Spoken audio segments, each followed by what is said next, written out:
Hello friends, स्वागत है आप सभी के हमारे अपने YouTube चैनल शिक्षा हब यूपीएससी पे।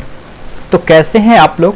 आई होप कि आप लोग बहुत अच्छे होंगे और अपना प्रिपरेशन भी बहुत अच्छे ढंग से कर रहे होंगे।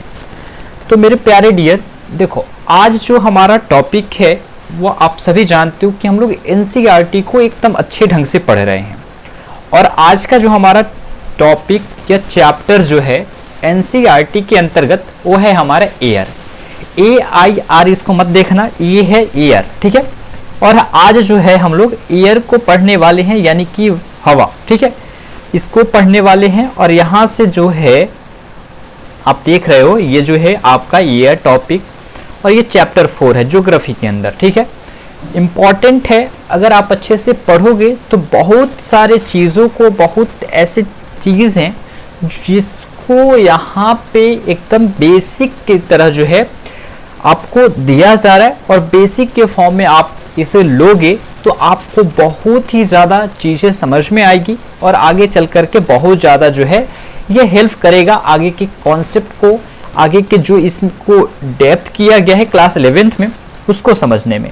तो फाइनली चलिए शुरू करते हैं अपने टॉपिक को और फिर एक एक करके चीज़ों को समझते हैं। देखो भाई, आज जो है पहले हम देख लेते हैं थोड़ा सा यहाँ पे इसका परिचय, इंट्रोडक्शन। देखो, पृथ्वी वायु के एक विशाल आवरण से घिरा हुआ है जिसे वायुमंडल कहते हैं।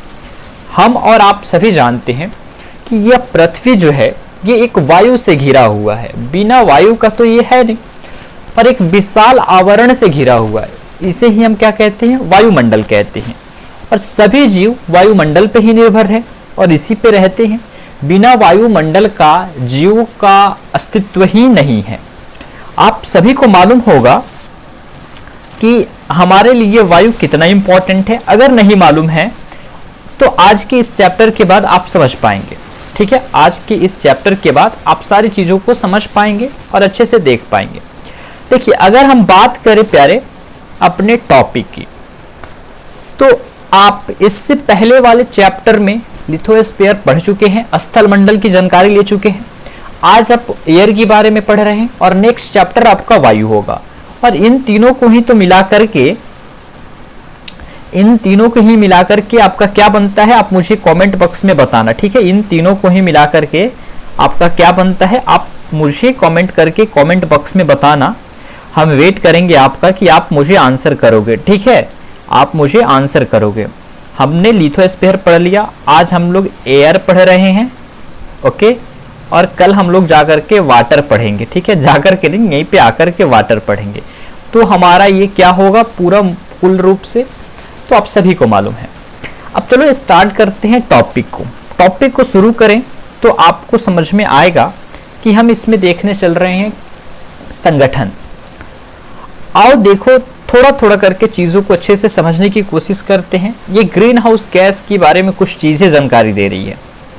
देखो, अगर बात करें ये ग्रीन हाउस गैस, देखो ग्रीन हाउस गैस प्रभाव के लिए जिम्मेदार जो गैस है, जो ग्रीन हाउस होता है, जिससे बहुत ये हानिकारक किरण है, गैस है, इसका जिम्मेवार है carbon dioxide, nitrogen, oxygen, methane, जलवाष्प और कुछ भी शामिल है जिसमें इंडस्ट्रियल गैस जो है, ये सारी चीज़ें शामिल है।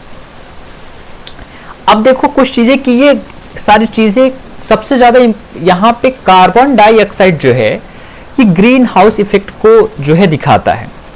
इससे पहले आप चीज़ों को अगर समझोगे तो मैं आपको समझाने का पूरा कोशिश करूँगा। देखो, आपके यहाँ पे जो है आपका क्या, आपको अपने इस वायुमंडल में सबसे ज़्यादा चीज़ें के मतलब सबसे ज़्यादा क्या देखने को मिलता है, तो आप देखोगे तो सबसे ज़्यादा आपको देखने को मिलेगा यहाँ पे आपको, राइट, गैस की मैं बात करूँ वायुमंडल में, तो आपको यहाँ पे देखने को मिलेगा आपका सबसे ज़्यादातर मात्रा में मिलेगा नाइट्रोजन, राइट।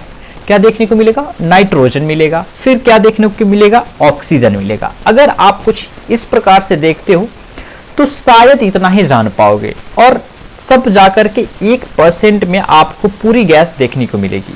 लेकिन अगर इसको और थोड़ा विस्तार किया जाए तो मुझे ऐसा लगता है कि हमारे एग्जामिनेशन के लिए बहुत ज़्यादा हेल्प करेगा और हमारे एग्जामिनेशन के लिए जो चीज़ें ज़्यादा हेल्प करे हम उसे लेना बहुत पसंद करते हैं। और मुझे वो चीज़ें बहुत पसंद है कि जो हमारे एग्ज़ाम के लिए इम्पॉर्टेंट हो, हमारे एग्जामिनेशन के लिए इम्पॉर्टेंट हो, जिससे हमारा भला हो सके।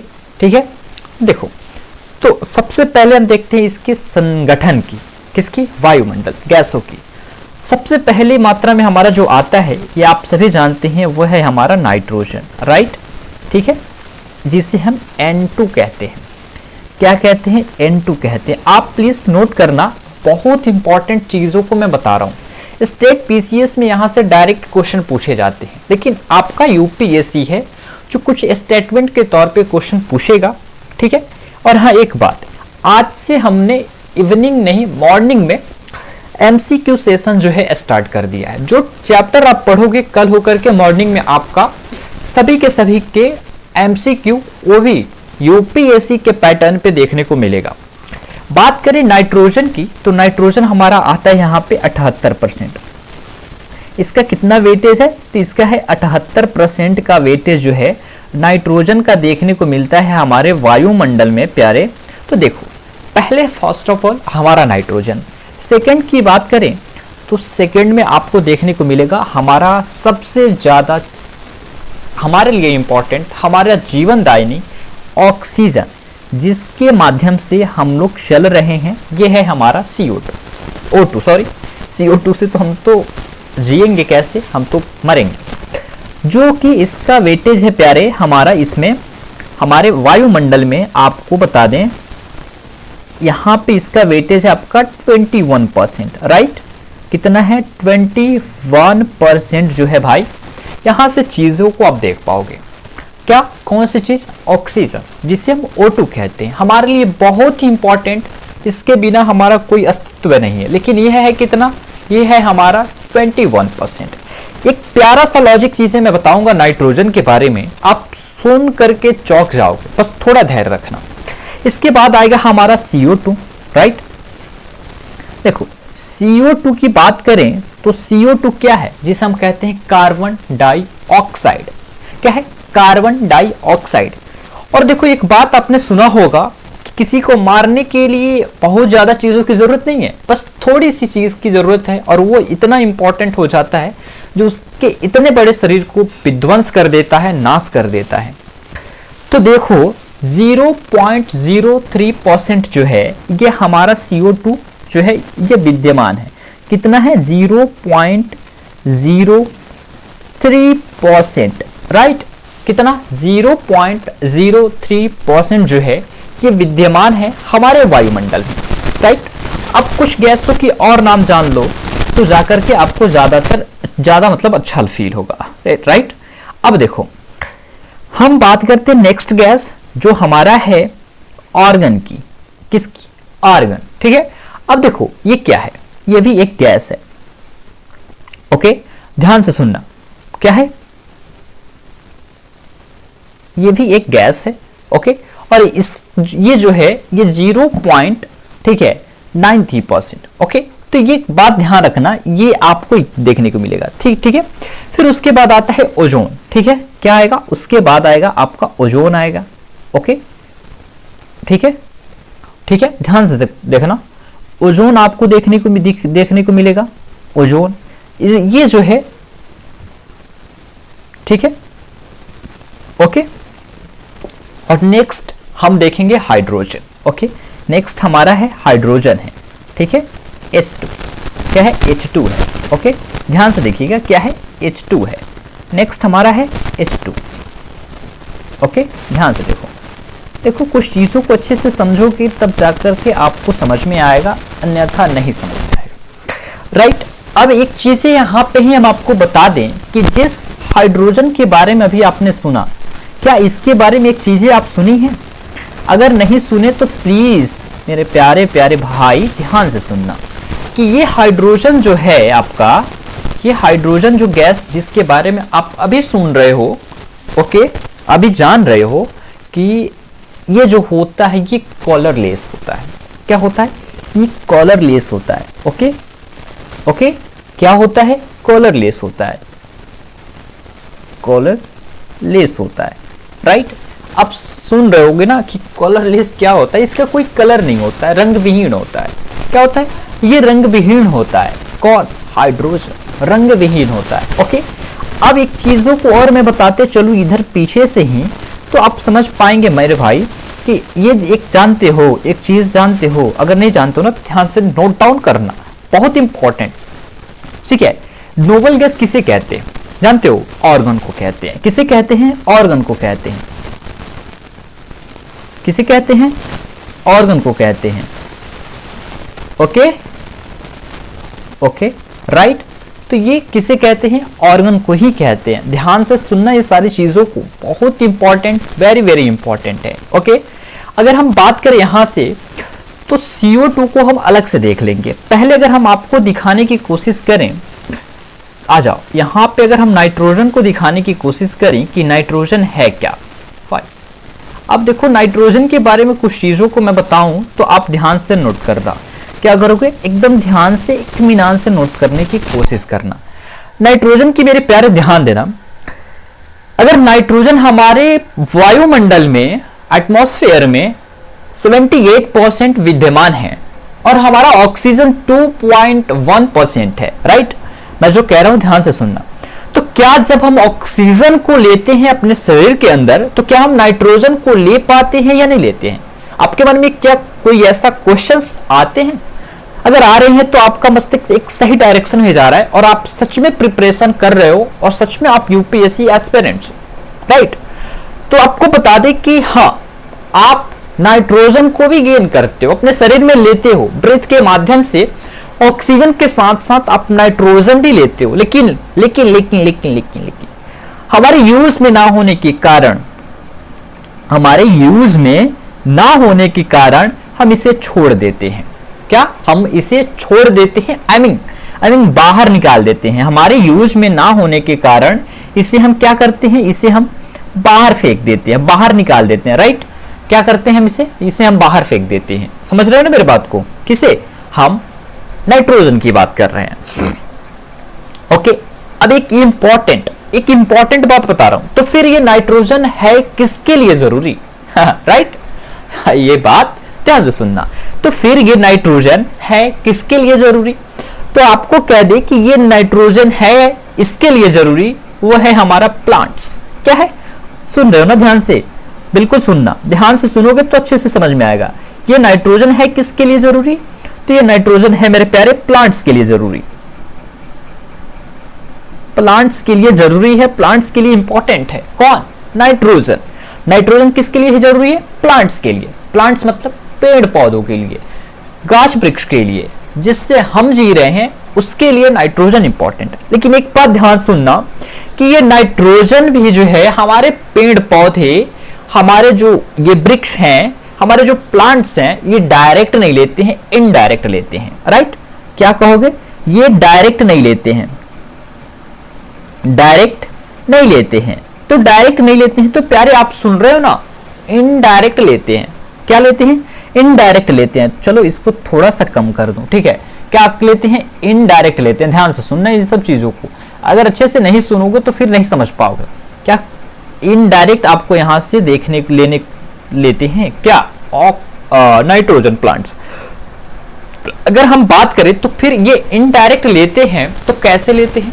ये शॉर्ट नोट्स बनाने की एकदम अच्छा तरीका बता रहे हैं। मैं भी अपना नोट्स कुछ इसी प्रकार से बनाकर रखता हूं। देखो, क्योंकि मैं पढ़ता हूं तभी आपको पढ़ाता हूं मेरे भाई, ठीक? तो ये जो है आपको बता दे कि ये डायरेक्ट ना लेकर के इनडायरेक्ट लेते हैं। तो इनडायरेक्ट लेने का मतलब क्या है? क्या हम मनुष्य में से कोई नाइट्रोजन आता है तो क्या हम पेड़ पौधों को ले जाकर करके दे देते हैं क्या अपने व्रेत के माध्यम से, सांस के माध्यम से? तो कहोगे कि भाई ऐसा तो हम भी मनुष्य हैं लेकिन हम तो ऐसा किए नहीं कभी। तो मैं कहूंगा कि सच में वैसा नहीं होता। तो फिर होता कैसे है? क्या हम लिफाफा में भर करके जाकर के पेड़ के पास उछल देते हैं? तो ऐसा भी नहीं। तो बता दे कैसे। देखो, मिट्टी के माध्यम से ये कुछ बैक्टीरिया होते हैं। क्या? कि कुछ ऐसे बैक्टीरिया होते हैं जिसके माध्यम से, अगर बात करें कि वो बैक्टीरिया है क्या, तो ध्यान देगा। एग्जाम्पल के तौर पे अगर आप देखोगे, एक बेस्ट एग्जाम्पल मैं बता दूं तो आपको बता दें। हाँ चलो, एक फलीदार जो है आपका आता है, नाम मैं बता दूं उस पौधे का, तो आप शायद समझ पाएंगे। ये एग्जाम्पल के तौर पे बेस्ट एग्जाम्पल मेरे लिए लग रहा है, मतलब मुझे लग रहा है कि आपके लिए इंपॉर्टेंट है ये एग्जाम्पल। ओके राइट, आपको बता दे सोयाबीन। राइट, क्या है? सोयाबीन की मैं बात कर रहा हूं। क्या है? सोयाबीन। ठीक है भाई, ध्यान से देखना, ये सोयाबीन जो है, इसके पेड़ जो है ये क्या होता है, देखो ये है इसका जड़। ठीक है, पेड़ पौधे के जड़ होते हैं, आप देखे होगे ना, अगर गांव में रहते होगे तो और जानते होगे, नहीं तो पढ़े लिखे हो तो जान रहे हो। ये जड़, और इसके जड़ में एक बैक्टीरिया पाया जाता है, एकदम राइजोबियम। ध्यान से सुनना, इसके जड़ में एक बैक्टीरिया पाया जाता है जिसका नाम है राइजोबियम। ध्यान देना, राइजोबियम। ठीक है, राइजोबियम जो है एक प्रकार का बैक्टीरिया है जो सोयाबीन के पेड़ पौध मतलब पेड़ों के जड़ों में पाया जाता है। ये जो क्या करता है, ये करता है, यही जो है नाइट्रोजन लेता है और ये जड़ को देता है और ये प्लांट्स के अंदर जाता है। तो कुछ इस प्रकार से जो है ना, पेड़ पौधे कोई मिट्टी के माध्यम से, तो कोई बैक्टीरिया के माध्यम से, अनदर तरीके से जो है इनडायरेक्ट माध्यम से जो है आपका ये क्या करते हैं, ये लेते हैं आपका नाइट्रोजन गैस, और नाइट्रोजन गैस का यूज प्लांट्स के लिए भी ही होता है। ओके, अब हम बात करने चल रहे हैं ऑक्सीजन की। ओके, अगर ऑक्सीजन की बात करें तो आप जान रहे हो कि ऑक्सीजन है कितने इंपॉर्टेंट हमारे जीवन के लिए, जान रहे हो ना? राइट, अगर जान रहे हो तो बहुत अच्छा है, नहीं जान रहे तो बहुत गलत बात है। अगर मैं इसको अच्छे से छोटी सी फॉर्म में कर दूं तो यहां से आप देख पाओगे पूरी चीजों को अच्छे से। ठीक है, तो इसलिए मैं जूम आउट कर रहा हूं और जूम आउट करके सभी चीजों को अच्छे से समझाने की कोशिश कर रहा हूं। ठीक है, आप समझने की कोशिश करना, मैं समझा रहा हूं। देखो ध्यान से मेरे भाई, देखो ऑक्सीजन की बात करें तो ऑक्सीजन को हम लेते हैं किसके माध्यम से? प्रेत के माध्यम से। प्लीज नोट डाउन करना, ये तो जान रहे हो ना। और बात करें कि इसका प्रोड्यूसर कौन है, इसका उत्पादकता कौन है, तो ऑक्सीजन की उत्पादक और प्रोड्यूसर की बात करें तो ये है हमारा green plants. Okay, producer. Okay, तो ये कौन है हमारे? ये हैं हमारे ग्रीन प्लांट्स। ठीक है, ध्यान देना, ग्रीन प्लांट्स। ठीक है, ओके, ठीक है भाई, ग्रीन प्लांट्स की मैं बात कर रहा हूं, ध्यान से सुनना। ये ग्रीन प्लांट्स जो होते हैं यही जो है इसके उत्पादक। भाई एक बात ध्यान देना कि जब तक हमारा, अब देखो ग्रीन प्लांट्स तो इस देते हैं, लेकिन ये तो कुछ लेते होंगे ना, तो ये लेते हैं यही CO2, क्या है, यही कार्बन डाइऑक्साइड ये लेते हैं, और ये लेते हैं और ऑक्सीजन छोड़ते हैं। और कार्बन डाइऑक्साइड को कौन छोड़ता है? तो हम उत्पादित करते हैं और हम ऑक्सीजन को लेते हैं। राइट, अब एक बात ध्यान देना कि ये CO2 और ऑक्सीजन, ध्यान देना, ध्यान से चीजों को समझोगे तो मुझे लगता है कि बेहतर समझ पाओगे, नहीं तो फिर ऐसे चीजें करते रह जाओगे, फिर कुछ नहीं समझ में आएगा। ये O2 और CO2 में जब तक एक बैलेंस बना रहता है, बैलेंस्ड बना रहता है, ओके, बैलेंस बना रहता है, तब तक कुछ भी दिक्कत नहीं होता है, कुछ भी दिक्कत नहीं होता है। सब चीज वायुमंडल पे, इस पृथ्वी पे, इस सरफेस पे एकदम अच्छे से चल रहा होता है, कुछ भी चेंजेस देखने को नहीं मिलता है। जब वहीं आपके इस सरफेस पे, पृथ्वी पे CO2 की मात्रा बढ़ने लगे, CO2 की मात्रा बढ़ने लगे, तो आपका यहां पे इस पृथ्वी पे ग्लोबल वार्मिंग का जो है प्रकोप देखने को मिलता है। अब ये ग्लोबल वार्मिंग क्या है और क्यों हमारा कार्बन डाइऑक्साइड बढ़ने लगता है और CO2 और कार्बन डाइऑक्साइड में बैलेंस नहीं बन पाता है, इसकी विस्तार जानकारी हम अभी लेंगे, लेकिन संक्षिप्त में लेंगे, आगे डिटेल्ड में हम लोग इससे डिस्कस करेंगे। राइट, अब हम कहेंगे आपसे कि अगर आप चाहो, अगर आपकी इच्छा हो रही है तो इसे कर लो आप स्क्रीनशॉट। ठीक है, क्योंकि बहुत इंपॉर्टेंट है ये चीजें जो आपको हेल्प करेगी। अब देखो, मैं बताऊं कि इतनी एक पेज में मैं पूरे चीजों को समराइज कर दिया, तो क्या आप नहीं कर सकते हो? अरे भाई, आप इतने बड़े रणभूमि के योद्धा हो और आप सोच रहे हो कि आपसे नहीं होगा, तो भाई होगा किससे? होगा किससे? आपका यही डिसीजन तो सबसे बड़ा है कि आपने डिसाइड किया कि मैं आईएएस बनूंगा, सिविल सर्विस में जाऊंगा, सीएससी को दूंगा। तो इससे बड़ा क्या है? कुछ नहीं। तो आप हो इस रणभूमि का सबसे बड़ा योद्धा। बस अपने आप को पहचानो और चीजों को अच्छे ढंग से और सिस्टमैटिक ढंग से करने की कोशिश करो। सारी चीजें होंगी और कुछ भी बाकी नहीं रहेगा। समझ रहे हो ना? कुछ भी बाकी नहीं रहेगा। अगर यहां तक समझ गए तो मुझे उम्मीद है कि आप समझ गए होंगे। अगर हम आगे की ओर बढ़ें तो आगे अगर हम आपको लेकर चलें तो आप चलो थोड़ा सा देखो CO2 साइकिल। ओके, राइट ना? राइट। देखो भाई, ओके, चलिए जस्ट वेट। अब देखो ये O2 साइकिल, ठीक है। एक बात आपने देखा कि ग्रीन प्लांट्स क्या है? ग्रीन प्लांट्स जो होते हैं, मान लेते हैं कि ये हैं हमारे ग्रीन प्लांट्स। ओके ओके, मैं बना लूं थोड़ा, कुछ कोई आर्टिस्ट नहीं हूं, बट मैं कोशिश करता हूं कि आपको एक बेहतर ढंग से और बेहतर चीजें प्रोवाइड कर दूं, ठीक है। बाकी मेरा और कुछ मकसद है भी नहीं, ठीक है। ओके, ये है हमारे ग्रीन प्लांट्स। प्यारे, आपने देखा कि ये जो ग्रीन प्लांट्स हैं ये क्या रिलीज करते हैं? तो आपने देखा कि ये रिलीज करते हैं हमारे क्या चीजें? ये रिलीज करते हैं ऑक्सीजन, यानी कि O2 रिलीज करते हैं। O2 रिलीज करते हैं, राइट? एकदम राइट। आपने बोला राइट, मैंने कहा कि चलो अच्छी बात है।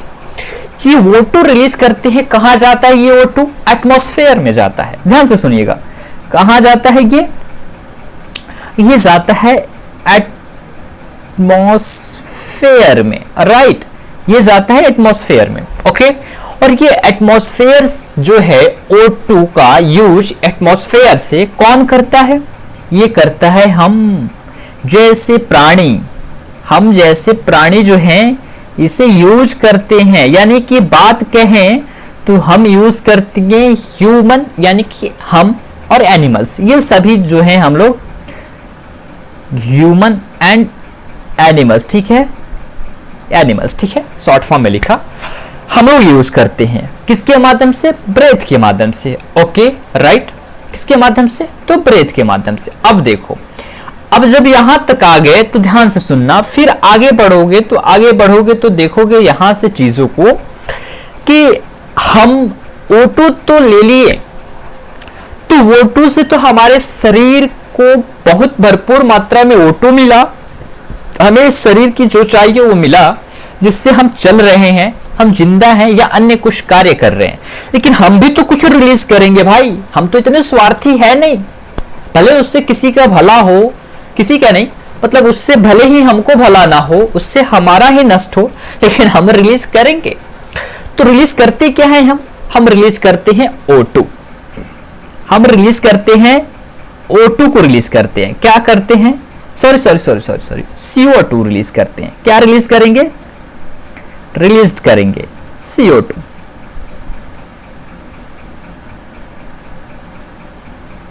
ओके, जस्ट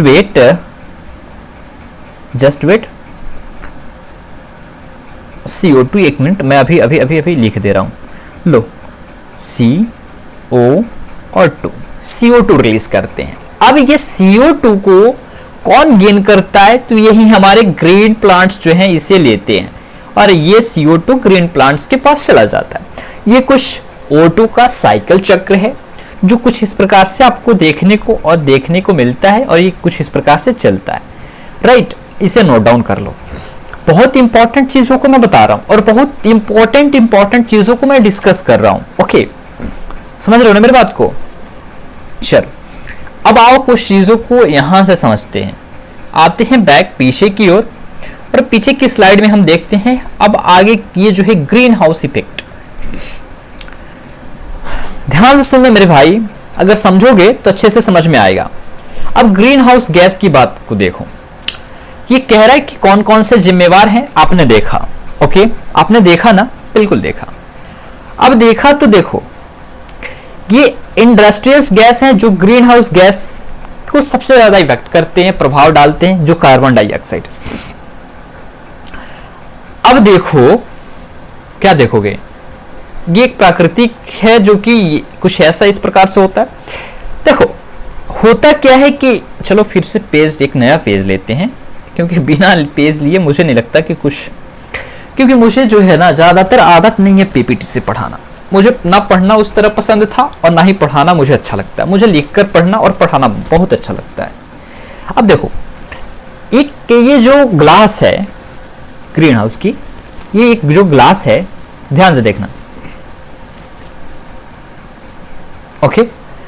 आप ध्यान देना, अभी आप नहीं जान रहे होंगे लेकिन बट सुनो, जान जाओगे आगे की क्लासेस में, कि हमारा सूर्य से जो निकलता है जो किरण, उसे हम शॉर्ट वेव रे कहते हैं। ठीक है, शॉर्ट, ठीक है, शॉर्ट वेव, ठीक है, रे, ठीक है, ठीक है, तो ये है, ठीक है, शॉर्ट वेव, ठीक है, शॉर्ट। ये कहां से आता है? सूर्य से आता है, ठीक है, ठीक है। तो जानते हो ये जो ग्लास है, ये जो ग्लास है आपका, ये जो है सूर्य से आने वाले शॉर्ट किरण को आने देता है, इसको रोकता नहीं है। लेकिन वहीं जब वो किरण आता है, आप जब स्टैंडर्ड बुक को पढ़ोगे तो वहां पे आपको देखने के एनर्जी संतुलन, यानी कि उसको देखने को मिलेगा। तो जो भी सूर्य से किरणें आती है उसको हमारा पृथ्वी कैसे मैनेज करके और 100% गेन करके भी 100% दे देती है। आगे की चीजों को स्टैंडर्ड बुक में पढ़ोगे या जाओगे अभी भी तो हमारे चैनल पे पढ़ा है, देख सकते हो, एनर्जी बजट, ओके। और यहां से नीचे से जब पृथ्वी जो है, पृथ्वी के सरफेस से लॉन्ग वेव जाता है, लॉन्ग वेव कुछ इस प्रकार, ठीक है, लॉन्ग वेव जाता है, जिसे ये क्या करता है, ये रोक देता है। क्या करता है? रोक देता है। अब रोक देता है तो इसमें जो होता है CO2 होता है, और ये CO2 को ही रोक देता है। अब देखो, जब CO2 रुकेगा हमारे पृथ्वी पे तो गर्मी पैदा होगी, ओके। और जब गर्मी पैदा होगी, तापमान वृद्धि होगा, तो ग्लोबल वार्मिंग होगा। तो ये कुछ इस प्रकार से इफेक्ट को दर्शाता है, ठीक है, कुछ इस प्रकार से इफेक्ट को दर्शाता है, और आपको इस चीजों को समझना होगा, ठीक है। अब हम बात करें तो सबसे ज्यादा वेटेज किसका है इस ग्रीन हाउस इफेक्ट में? तो देखो, सबसे ज्यादा की मैं बात करूं तो सबसे ज्यादा देखोगे तो ये देखो, सारी चीजें आंकड़ाएं दी रखी है, किस सेक्टर की कितनी है, अब देख लेना, ओके। मैं नहीं चाहता कि यहाँ पे चीजों को जब दिया है तो मैं टाइम वेस्ट करूं आपका, क्योंकि आपका टाइम बहुत ही महत्वपूर्ण है। ये पिक्चर्स फॉर्म में है, आप PDF डाउनलोड करके चीजों को देख सकते हो। ग्लोबल वार्मिंग की तापमान में वृद्धि के कारण होता है, बर्फ पिघलने के लिए पौधे जानवरों के विलुप्त होना, ये सारी चीजें ग्लोबल वार्मिंग के बारे में मैं तो अभी बताया, जस्ट आपने समझा अभी, जस्ट और अच्छे से समझा, ओके। आगे की ओर बढ़ेगी, ये छोड़ो, ये सारी पिक्चर्स हैं, जो भी चीजों की मैं नाम और एग्जांपल्स दे रहा हूं उन सभी के पिक्चर है। ये सारी चीजें मैंने देख लिया, आपको भी दिखा दिया वायुमंडल संगठन की। अब O2 जो है कैसे क्या होता है, ऑक्सीजन कैसे मिलता है, CO2 का क्या रोल है, ये सारी चीजें मैं बताया। अब यहां पे आता है वायुमंडल की संरचना, ओके। क्या आता है? वायुमंडल की संरचना। अब ये जो है वायुमंडल हमारा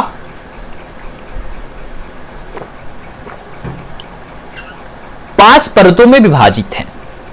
कितने में? 5 परत में विभाजित है। पहले का नाम दिया हम लोगों ने क्षोभ मंडल। यहां पे संक्षिप्त जानकारी आपको दी जा रही है, क्लास 11th में डेप्थ में मिलेगा जानकारी आपको, ओके।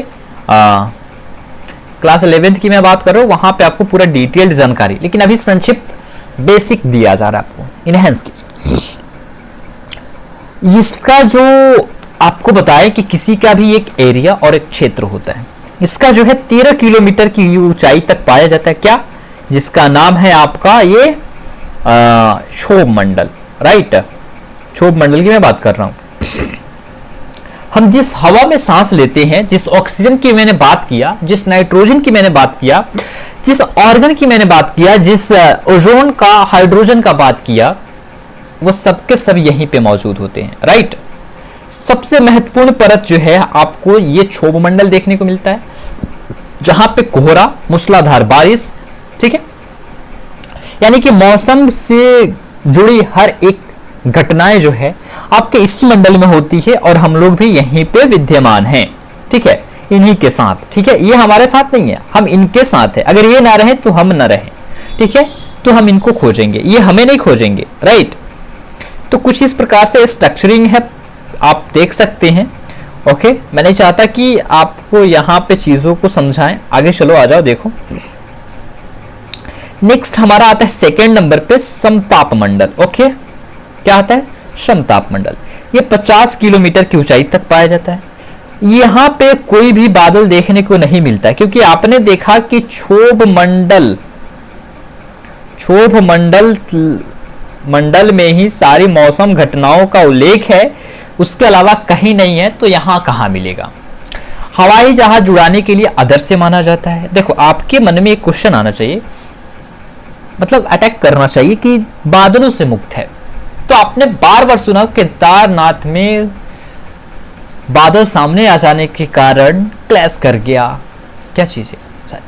तो ये चीजें हैं। तो यहाँ पे आप समझ गए कि हवाई जहाज उड़ाने के लिए वेस्ट है। इसमें ओजोन गैस की एक परत पाई जाती है। देख लो, जिस ओजोन गैस की बात किया, जिस ओजोन के बारे में आपने देखा, ओजोन गैस ऑर्गन के बाद, तो वह जो है ये समताप मंडल में ही पाया जाता है, जो हमें सूर्य की किरणों से बचाता है। जो सूर्य की किरणों से बचाता है, कहने का तात्पर्य यह है कि सूर्य से आने वाली जो भी हानिकारक किरण है उससे बचाता है। ओके, किससे बचाता है? हानिकारक किरणों से। सूर्य की किरण से अगर बचा दे तो फिर हमारा कल्याण है भाई।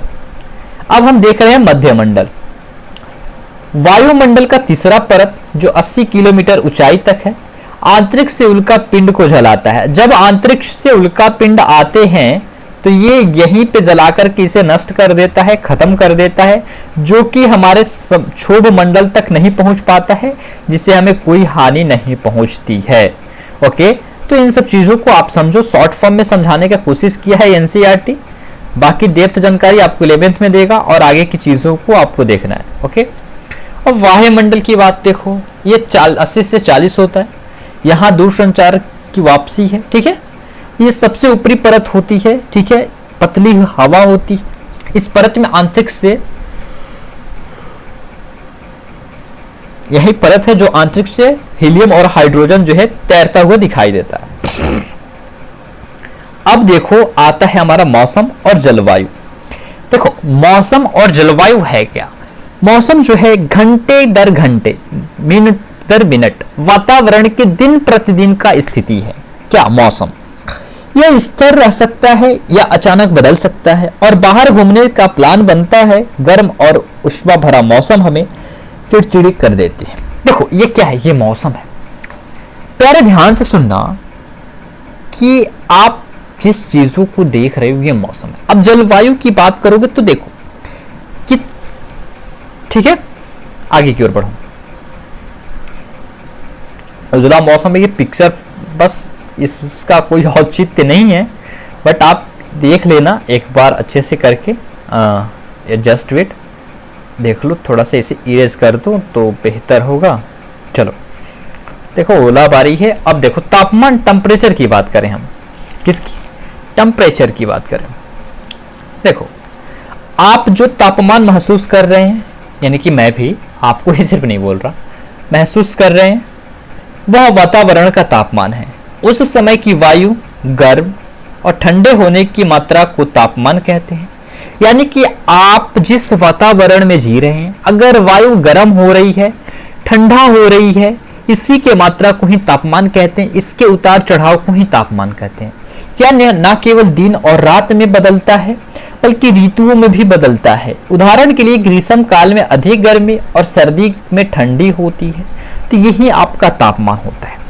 तापमान यानी कि टेम्परेचर से रिलेटेड मैं बता दूं तो इसके मापने का आविष्कार जो है एंडर सेल्सियस ने किया था, इसलिए इसे सेल्सियस में मापते हैं। ओके, इसलिए इसे हम सेल्सियस में मापते हैं। ओके, समझ रहे ना मेरी बातों को? बिल्कुल, मुझे उम्मीद है कि आप समझ रहे हैं। ठीक है, नहीं समझ में आ रहा होगा दोबारा से लेक्चर को देखिएगा। अब देखिए एनसीईआरटी आपको ये बताने का कोशिश की है कि गांव और शहर में क्या डिफरेंस है। तो मुझे लग रहा है कि आपसे बेहतर कौन जानेगा, और भी आज के सोशल मीडिया के जीवन में कौन नहीं जानेगा कि गांव और शहरों में क्या डिफरेंस है। मैं कुछ पिक्चर्स के फॉर्म से दिखाने की कोशिश किया।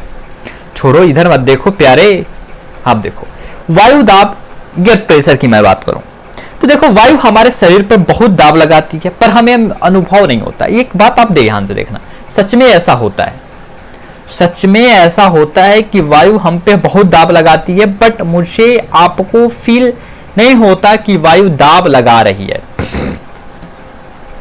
वायु दाब का एक बेस्ट परिभाषा दूं तो यह है पृथ्वी। देखो पृथ्वी, ठीक है, कि प्रति इकाई क्षेत्र पर, प्रति इकाई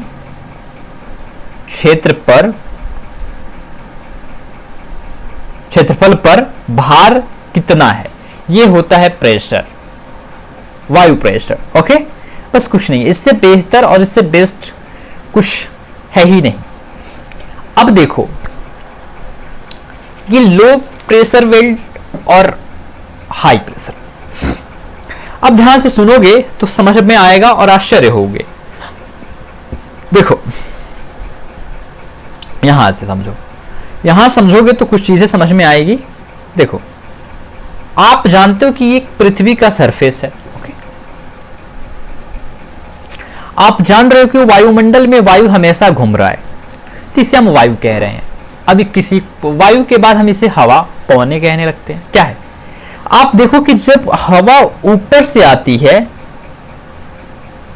हवा जब ऊपर से आती है तो इसे हम क्या, यहां पे क्या होता है, हाई प्रेशर। क्या होगा यहां पे, हाई प्रेशर होगा। क्योंकि देखो हाई प्रेशर क्यों नहीं होगा, तुम बताओ हाई प्रेशर क्यों नहीं होगा? क्योंकि यहां पे जोर लग रहा है ना सरफेस पे। अगर यही वायु ऊपर की ओर जा रही है, क्या है, यही वायु अगर ऊपर की ओर जा रही है तो यहां पे होगा लो प्रेशर। क्यों? क्योंकि यहां पे वायु ऊपर की ओर जा रही है, तो इसे कुछ भी प्रेशर लगाने की जरूरत नहीं है, कुछ भी दिक्कत नहीं है। देखो जब टेम्परेचर अधिक होगा तो वायु ऊपर की तरफ लो प्रेशर में, अगर टेम्परेचर कम होगा तो वायु कुल होगी और वो नीचे की तरफ आएगी। देखो अगर देखो ये विंड्स कैसे कहलाते हैं, देखो लो प्रेशर जब होता है तो यानी कि उस जगह पे, उस खाली जगह पे, उस स्थान पे कोई भी वायु उपस्थित नहीं है, राइट? तो जहां पे हाई प्रेशर लगे, ध्यान से देखो, देखो यहां पे मालूम है आपको हाई प्रेशर है, राइट? क्या है, हाई प्रेशर है, हाई प्रेशर है, राइट? और यहां पे आप देख रहे हो कि हवा ऊपर की तरफ भाग रही है, हवा ऊपर की तरफ जा रही है, यहां पे लो प्रेशर है, लो प्रेशर है, राइट? अब देखो जब जान रहे हो कि ये सरफेस जो है इक्वल है और यहीं पे सारी चीजों को घूमना है, ओके? देखो तो जब यहाँ पे जब ये लो प्रेशर है और हवा ऊपर की तरफ भाग रही है, हवा ऊपर की तरफ जा रही है, तो ये जगह खाली होगा, ये जगह खाली होगा। तो खाली होगा तो जहां पे प्रेशर हाई है, जहां पे हाई प्रेशर है, ये तो सरफेस इसको इधर भेजेगा भाई, इसे भेजेगा, बोलो यस या नो? तो ये तो यहां आएगा, तो इसी का नाम हम लोग क्या रखते हैं, पवन। क्या रखते हैं, पॉइंट्स रखते हैं, पवन रखते हैं, ठीक है? क्या रखते हैं, पवन रखते हैं। समझ रहे हो ना मेरे बात को? बिल्कुल। तो मुझे उम्मीद है कि आप सारी चीजों को समझें। अब थोड़ी जानकारी लेते हैं आर्द्रता।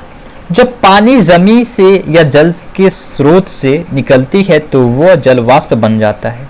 हवा में नमी को आर्द्रता कहते हैं। इस दिन को आर्द्र दिन कहते हैं। जितना वायु गर्म उतना वायु में नमी की क्षमता बढ़ती है, ठीक है, आर्द्रता के समय। और कुछ नहीं है, ओके? ये वाटर साइकिल है, देख लेना, बाकी कुछ नहीं है। मूसलाधार बारिश, बाढ़ जो है, पेड़ को नहीं काटना चाहिए, ये आपको अच्छे से समझ में आ गया क्यों जरूरी है, सब चीज़ों को समझ गए। जब सारी चीज़ों को समझ गए तो मुझे ऐसा लग रहा है कि आपको अब इसमें कुछ पढ़ने की नीड नहीं है, कुछ पढ़ने की आवश्यकता नहीं है। अगर कुछ भी दिक्कत है, कुछ भी प्रॉब्लम है, तो प्लीज़ मुझसे कांटेक्ट करें, मुझसे संपर्क करें, कमेंट बॉक्स में बताएं। आपको हर समय हेल्प करेंगे और हर समय आपको बताते रहेंगे, गाइड करते रहेंगे। तो आपको जो भी दिक्कत है कमेंट करना, ठीक है। तो आज के लिए प्यारे भाई इतना ही तक रहने देते हैं, फिर मिलेंगे हम लोग नेक्स्ट लेक्चर में और एकदम नए टॉपिक के साथ। हाँ लेकिन एक बात और, कल सुबह में मॉर्निंग 8 बजे जो है भाई, 8 AM पे जो है मेरे प्यारे, ध्यान से सुनना, 8 AM पे जो है आप जो है AM पे जो है 8 बजे MCQ के लिए रेडी रहना प्लीज। वहां पे एकदम क्लास 6 से NCERT में आरंभ कर रहा हूं और एकदम अच्छे ढंग से चलेंगे, ठीक है। तो चलो फिर आज के लिए इतना ही रहने देते हैं, फिर मिलते हैं हम लोग नेक्स्ट लेक्चर के साथ सुबह में। अब सुबह शाम दोनों टाइम मिलेंगे, तब तक के लिए सभी को थैंक यू, जय हिंद, बाबा dear student and love you.